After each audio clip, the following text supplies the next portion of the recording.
নমস্কাৰ ডিজিটেল আসামলৈ আপোনালোক সকলোকে স্বাগতম জনাইছো আজিৰ ভিডিঅ'টিত আমি আলোচনা কৰিম জেনেৰেল নলেজৰ কিছু ইম্পৰ্টেন্ট কোৱেশ্চন আনসাৰ সো আপোনালোকে যদি গুৱাহাটী ইউনিভাৰ্সিটি বিএড এন্ট্ৰেন্স এক্সামৰ সিলেবাসখন চাই তাত আপোনালোকে সেকশন বিত পাব জেনেৰেল নলেজ ইয়াত আপোনালোকে কি চাব লাগিব Indian history Indian polity general science আৰু কাৰেন্ট এফেয়াৰ্স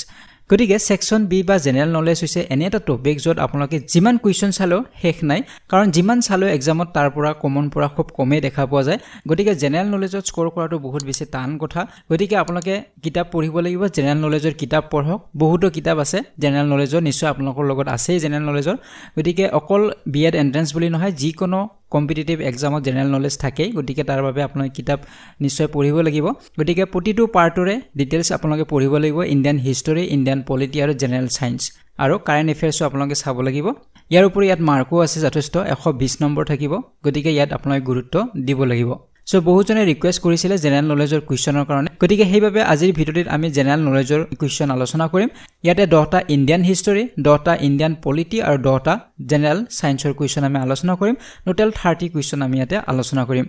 সো যদি আপোনালোকে এতিয়াও আগৰ ভিডিঅ'সমূহ চোৱা নাই লিংক ডেসক্ৰিপচন বক্সত দিয়া আছে তাত গৈ আপোনালোকে আগৰ ভিডিঅ'সমূহ চাব পাৰিব এতিয়া আৰম্ভ কৰিছো আজিৰ ভিডিঅ'টি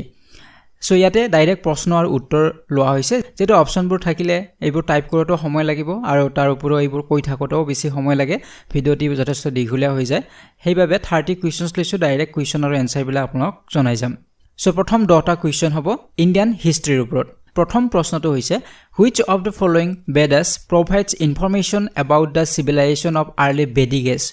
সো এই প্ৰশ্নটোত এইটোৱে কৈছে যে আৰ্লি বেদিক এজ বা বৈদিক যুগ বুলি আমি ক'ব পাৰো যে বৈদিক যুগৰ আৰম্ভণিৰ সময়ত যেটো সিভিলাইজেশন বা আমি সভ্যতা বুলি ক'ব পাৰো ইয়াৰ বিষয়ে বা এই সভ্যতাৰ ইনফৰমেশন বিলাক তলত কোনখন বেদত উল্লেখ আছে তেন ধৰণৰ এটা কোৱেশ্চন হ'ব পাৰে তলত ঋগবেদ যজুৰ্বেদ এনেকে দিয়া থাকিব অথৰ্ববেদ এনেকে দিয়া থাকিব গতিকে উত্তৰটো হ'ব ঋগবেদ গতিকে আৰ্লি বেদিক এজৰ যেটো সিভিলাইজেশন কেনে ধৰণৰ আছিল তাৰ ইনফৰমেশন আমি ক'ত পাও ঋগবেদত পাও এতিয়া আইছো 2 number প্ৰশ্নটোলৈ the university which became famous in the post Gupta era was so এই প্ৰশ্নটোত কৈছে যে আমি গুপ্ত এজৰ কথা আমি পাইছো বা আপোনালোকে নিশ্চয় পঢ়িছে গুপ্ত যুগৰ কথা আপোনালোকে পঢ়িছে গতিকে পোষ্ট গুপ্ত যুগৰ সময়ছোৱাত এখন ইউনিভাৰ্সিটি যথেষ্ট বিখ্যাত হৈছিল বা পপুলাৰ হৈছিল জনপ্ৰিয় হৈছিল সেই ইউনিভাৰ্সিটিখনৰ নাম কি সো উত্তৰ হ'ব নালন্দা ইউনিভাৰ্সিটি এতিয়া আইছো 3 নম্বৰ প্ৰশ্নটোলৈকে Banabhatta was the court poet of which emperor so এই প্ৰশ্নটো সুধিছে যে বনভট্ট এজন পয়েট আছিল সো তেখেত কোৰ্ট পয়েট আছিল কোনজন এম্পায়াৰৰ সময়ত কোনজন শাসক বা কোনজন ৰজাৰ সময়ছোৱাত তেখেত কোৰ্ট পয়েট আছিল বা তেওঁ ৰাজপ্ৰসাৰত গৈ কবিতা পাঠ কৰিছিল উত্তৰ হ'ব হৰ্ষবৰ্ধন গতিকে হৰ্ষবৰ্ধনৰ সময়ছোৱাত বনভট্ট এজন কোৰ্ট পয়েট আছিল এতিয়া আইছো কোৱেশ্চন নম্বৰ 4 লৈকে Permanent revenue settlement of Bengal was introduced by so এখন সেটেলমেন্ট হৈছিল এখন চুক্তি হৈছিল পার্মানেন্ট রেভিনিউ সেটেলমেন্ট বুলি কোৱা হয় সো ইষ্ট ইন্ডিয়া কোম্পানী আৰু বেংগলী যিবিলাক ল্যান্ডলৰ্ড আছিল তেওঁলোকৰ মাজত এখন এগ্ৰিমেন্ট হৈছিল ৰেভিনিউ সংক্ৰান্তত এখন এগ্ৰিমেন্ট হৈছিল আৰু এই এগ্ৰিমেন্টখনক পাৰ্মানেন্ট ৰেভিনিউ সেটেলমেন্ট বুলি কোৱা হৈছে গতিকে এই পাৰ্মানেন্ট ৰেভিনিউ সেটেলমেন্ট কোনে ইন্ট্ৰোডিউস কৰিছিল সো উত্তৰ হ'ব কৰ্ণৱালিছ গতিকে কৰ্ণৱালিছে পাৰ্মানেন্ট ৰেভিনিউ সেটেলমেন্ট ইন্ট্ৰোডিউস কৰিছিল এতিয়া আইছো কোৱেশ্চন নম্বৰ 5 লৈকে the father of extremist movement in India is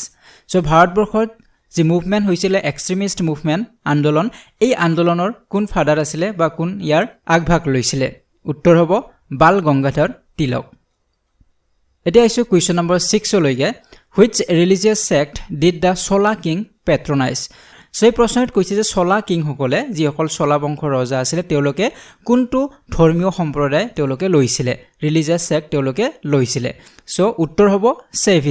সেভিজিম মানে তেওঁলোক শিৱ ভক্ত আছিল শিৱক তেওঁলোকে সুপ্ৰিম পাৱাৰ থকা বুলি বিশ্বাস কৰিছিল সেভিজিমক বা শিৱক অৰ্চিত কৰিছিল পূজা কৰিছিল এতিয়া আইছো কোৱেশ্চন নম্বৰ 7 লৈকে which period in the Indian history is known as the golden age যে ভাৰতীয় ইতিহাসত কোনটো যুগক গোল্ডেন এজ বুলি বা সোণালী যুগ বুলি আমি জানো উত্তৰ হ'ব গুপ্তা পিৰিয়ড বা গুপ্তা এজ বুলি থাকিব পাৰে বা যি সময়ত গুপ্ত বংশৰ ৰজাসকলৰ শাসন চলিছিল সেই সময়ছোৱাকে গোল্ডেন এজ বুলি জনা যায়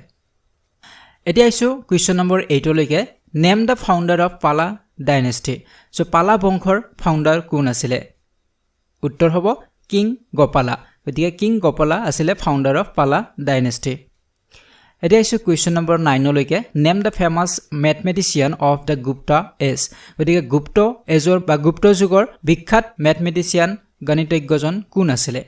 উত্তৰ হ'ব আৰ্যভট্ট এতিয়া আহিছোঁ কুৱেশ্যন নম্বৰ 10 লৈকে which historic event can be associated with April 6 1930 গতিকে এপ্ৰিল 6 1930 লগত এছ'চিয়েট হোৱা বা তাৰ লগত সম্পৰ্কিত হিষ্টৰিক এটা ইভেন্ট আছিল ঐতিহাসিক এটা ঘটনা আছিল এই ঘটনাটো কি আছিল উত্তৰ হ'ব দাণ্ডি মাৰ্চ গতিকে দাণ্ডি মাৰ্চ হৈছিল 1930 6 এপ্ৰিলত এতিয়া আমি ইণ্ডিয়ান পলিটিৰ ওপৰত 10টা কুৱেশ্যন আলোচনা কৰিম সো কুৱেশ্যন নম্বৰ 11 ত আছে The parliamentary form of India is also known as যে ভাৰতবৰ্ষৰ যেটো parliamentary form ইয়াক আৰু এটা নামেৰে জনা যায় গতিকে কি নামেৰে জনা যায় উত্তৰ হ'ব ফেডাৰেল গভৰ্নমেন্ট গতিকে ভাৰতবৰ্ষৰ পাৰ্লিয়ামেন্টাৰী ফৰ্মক আমি ফেডাৰেল গভৰ্নমেন্ট বুলিও জানো এতিয়া আইছো কুৱেশ্যন নম্বৰ 12 লৈকে the minimum age of the member of Rajya Sabha is গতিকে ৰাজ্যসভাত যিবিলাক মেম্বাৰ থাকে ৰাজ্যসভাৰ যিবিলাক সদস্য থাকে তেওঁলোকৰ মিনিমাম এজ কিমান হোৱাটো উচিত উত্তৰ হ'ব 30 ইয়াৰ্স গতিকে ৰাজ্যসভাৰ এজন সদস্য হ'ব লাগিলে মিনিমাম 30 ইয়াৰ্স হ'ব লাগিব আৰু যদি খুদে লোকসভাৰ মেম্বাৰ হ'ব লাগে মিনিমাম কিমান বয়স লাগে তেতিয়া হ'ব 25 ইয়াৰ্স এতিয়া আইছো কুৱেশ্যন নম্বৰ 13 লৈকে India considered as republic mainly because ইয়াতে সুধিছে যে ভাৰতবৰ্ষখনক ৰিপাব্লিক বুলি কোৱা হয় ইয়াৰ কাৰণটো কি বিভিন্ন কাৰণ অপচনত দিয়া থাকিব শুদ্ধ যেটো কাৰণ হ'ব ৰিজন হ'ব হেতু হ'ব the head of the state is elected আমাৰ ৰাষ্ট্ৰখনৰ যিজন হেড প্ৰাইম মিনিষ্টাৰ তেখেতক আমি ইলেক্ট কৰো নিৰ্বাচিত কৰা হয় সেইভাবে ইয়াক কি বুলি কোৱা হয় ৰিপাব্লিক বুলি কোৱা হয় ভাৰতবৰ্ষক এতিয়া আইছো কুৱেশ্যন নম্বৰ 14 লৈকে which one of the following article deals with the appointment of the prime minister and other ministers so ইয়াতে এইটোৱে সুধিছে যে ভাৰতবৰ্ষৰ যিখন সংবিধান সো সেই সংবিধানত বহুতো আৰ্টিকল আছে প্ৰতিখন আৰ্টিকলতে নিৰ্দিষ্টকৈ কিছুমান কথা তাত লিপিবদ্ধ হৈ আছে গতিকে ইয়াতে সুধিছে যে প্ৰাইম মিনিষ্টাৰ আৰু আদাৰ মিনিষ্টাৰ বিলাকৰ এপইন্টমেন্টৰ কথা সংবিধানৰ কোনখন আৰ্টিকলত সন্নিবিষ্ট আছে উত্তৰ হ'ব আৰ্টিকল 75 গতিকে ভাৰতীয় সংবিধানৰ ইণ্ডিয়ান কনষ্টিটিউচনৰ আৰ্টিকল 75 ত appointment of prime minister and other মিনিষ্টাৰৰ কথা উল্লেখ আছে এটা ইছ্যু কুৱেশ্যন নম্বৰ 15 লৈকে The right to vote in elections to a parliament is a so parliament যেটো ইলেকশন হয় পাৰ্লিয়ামেন্টত যেটো ভোটৰ যেটো অধিকাৰ দিয়া হয় ভোট দিয়াৰ সেই অধিকাৰটো কি বুলি কোৱা হয় ইয়াক কোৱা হয় লিগ্যাল ৰাইট বুলি কোৱা হয় এতিয়া ইছ্যু কুৱেশ্যন নম্বৰ 16 লৈকে who among the following is the chairman of the national integration council so ইয়াতে সুধিছে যে national integration যেটো কাউন্সিল তাৰ চেয়াৰম্যান কোন হয় so উত্তৰ হ'ব প্ৰাইম মিনিষ্টাৰ গতিকে ভাৰতৰ প্ৰাইম মিনিষ্টাৰজন হয় ন্যাশনাল ইন্টিগ্ৰেশন কাউন্সিলৰ chairman so national integration council 1960 prime minister Jawaharlal নেহৰুৰ দ্বাৰা ইয়াক ষ্টাৰ্ট কৰা হৈছিল 1960 আৰু তেতিয়াৰ পৰাই প্ৰতিজন প্ৰাইম মিনিষ্টাৰে এই ন্যাশনাল ইন্টিগ্ৰেশন কাউন্সিলৰ চেয়াৰম্যান হয় এতিয়া ইছ্যু কুৱেশ্যন নম্বৰ 17 লৈকে part 4 of constitution of India deals with which of the following so ইয়াতে সুধিছে যে ইণ্ডিয়ান কনষ্টিটিউচনৰ পাৰ্ট 4 ত তলত উল্লেখ কৰা কোনটো বিষয় উল্লেখ আছে গতিকে তাত বেলেগ বেলেগ বিষয় দিয়া থাকিব অপচনত উত্তৰ হ'ব directive principles of state policy গতিকে ডাইৰেক্টিভ প্ৰিন্সিপলছ অফ ষ্টেট পলিচিৰ বিষয় উল্লেখ আছিল ইণ্ডিয়ান কনষ্টিটিউচনৰ পাৰ্ট 4 ত এতিয়া আইছো next question number 18 who among the following is not a member of any of the two houses of our country so ইয়াতে সুধিছে যে আমাৰ দেশৰ দুখন হাউস আপাৰ হাউস বা লোৱাৰ হাউস বুলি আমি ক'ব পাৰো গতিকে তলত উল্লেখ কৰা কোনজন এই দুখন হাউসৰ এখনৰো তেও মেম্বাৰ নহয় উত্তৰ হ'ব প্ৰেসিডেন্ট অপচনত প্ৰেসিডেন্ট প্ৰাইম মিনিষ্টাৰ এনেদৰে থাকিব উত্তৰ হ'ব প্ৰেসিডেন্ট এতিয়া আইছো কুৱেশ্যন নম্বৰ 19 লৈকে in Indian constitution the method of election of president has been taken from which country ইয়াতে সুধিছে যে আমাৰ ভাৰতবৰ্ষত প্ৰেসিডেন্টৰ যেটো ইলেকশন হয় যেটো ধৰণে বা যেটো প্ৰসেছৰ জৰিয়তে প্ৰেসিডেন্টৰ ইলেকশন হয় এইটো আমি বেলেগ এখন দেশৰ পৰা আমি লৈছো গতিকে এই প্ৰসেছটো আমি কোনখন দেশৰ পৰা আমি লৈছো উত্তৰ হ'ব আয়াৰল্যান্ড গতিকে আয়াৰল্যান্ডৰ পৰা লোৱা হৈছে আৰু ভাৰতীয় সংবিধানত এই বিষয় উল্লেখ কৰা হৈছে যে প্ৰেসিডেন্টৰ ইলেকশনটো কেনে ধৰণে হ'ব গোটেই প্ৰসেছটো আমি আয়াৰল্যান্ডৰ কনষ্টিটিউচনৰ পৰা লৈছো এতিয়া ইছ্যু কুৱেশ্যন নম্বৰ 20 লৈকে in the parliament what is the meaning of the government bill so আমি যদি পাৰ্লিয়ামেন্টত গভৰ্নমেন্ট বিল বুলি কওঁ তাৰ অৰ্থটো কি সো অপচনত থাকিব কিটামান ডেফিনিশ্যন গতিকে উত্তৰ হ'ব a bill introduced by any minister in either of the houses of the parliament গতিকে দুখন হাউছতে আপাৰ হাউছ হওক বা লোৱাৰ হাউছ হওক তাৰে যিকোনো এজন মিনিষ্টাৰে যদি এখন বিল ইন্ট্ৰোডিউস কৰে আপাৰ হাউছতো হ'ব পাৰে লোৱাৰ হাউছতো হ'ব পাৰে তেতিয়া সেইখনকে কোৱা হয় গভৰ্ণমেণ্ট বিল বুলি সো এইখিনি আছিল ইণ্ডিয়ান পলিটিৰ ওপৰত এই 10টা কোৱেশ্চন আমি আলোচনা কৰিলো এতিয়া আৰু 10টা কোৱেশ্চন আমি আলোচনা কৰিম জেনেৰেল সায়েন্সৰ ওপৰত কোৱেশ্চন নম্বৰ 21 ইলেক্ট্ৰন ওয়াজ ডিসকভাৰ্ড বাই ইলেক্ট্ৰন কোনে আৱিষ্কাৰ কৰিছিল উত্তৰ হ'ব Joseph Thomson next question number 22 the science dealing with the study of teeth is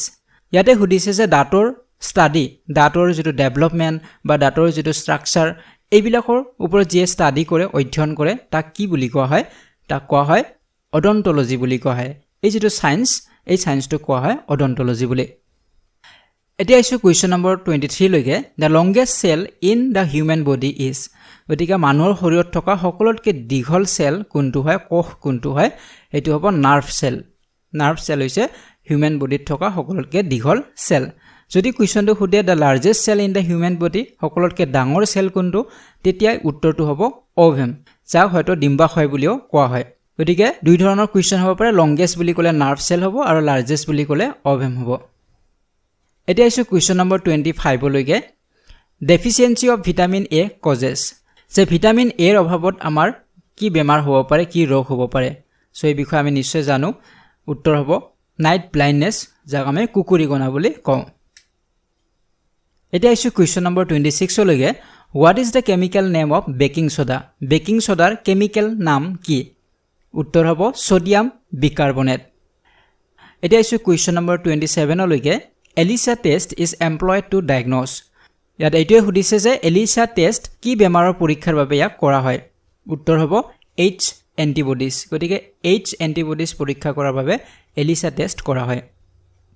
এতিয়া আইছো কোৱেশ্চন নম্বৰ 28 লৈকে anatomy is a branch of science which deals with যে এনাটমি এটা সায়েন্সৰ এটা ব্ৰাঞ্চ হয় ইয়াতে কি বিষয় আলোচনা কৰা হয় গতিকে এনাটমি বুলি ক'লে তাত আমি আলোচনা কৰিম স্ট্ৰাকচাৰ অফ এনিমেলস এণ্ড প্লেন্টস গতিকে এনিমেল আৰু প্লেন্টৰ যেটো স্ট্ৰাকচাৰ গঠন তাৰ বিষয়ে যদি আলোচনা কৰা হয় তাকে কোৱা হয় সায়েন্সত এনাটমি বুলি এতিয়া আইছো 29 নম্বৰ কোৱেশ্চনলৈকে the vitamin that helps to prevent infections in the human body is যে ইয়াতে সুধিছে যে তলত উল্লেখ কৰা কোনটো ভিটামিনে আমাৰ শৰীৰত যিবিলাক ইনফেকশন হয় হিউম্যান বডিত যিবিলাক ইনফেকশন হয় সেইবিলাক বাধা দিয়ে ইনফেকশন হোৱাৰ পৰা আমি ৰক্ষা পাৰো কি ভিটামিনৰ সহায়ত উত্তৰ হ'ব সি গতিকে ভিটামিন সিৰ যদি অভাৱ হয় তেতিয়া হলে আমাৰ শৰীৰত সহজতে ইনফেকশন হয় এতিয়া আইছো আজিৰ ভিডিঅ'ৰ শেষৰটি প্ৰশ্ন কোৱেশ্চন নম্বৰ 30 লৈকে what is the chemical name of vinegar so ইয়াতে সুধিছে ভিনেগাৰৰ কেমিক্যাল নাম কি সো আপোনালোকে সকলোৱে নিশ্চয় ভিনেগাৰ ব্যৱহাৰ কৰে সো এই ভিনেগাৰৰ কেমিক্যাল নেম কি হ'ব এসিটিক এসিড হ'ব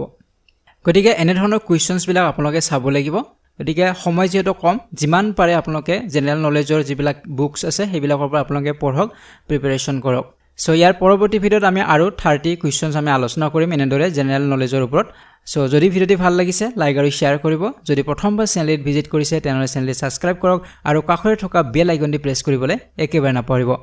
আজিলৈ বিদায় লৈছো ধন্যবাদ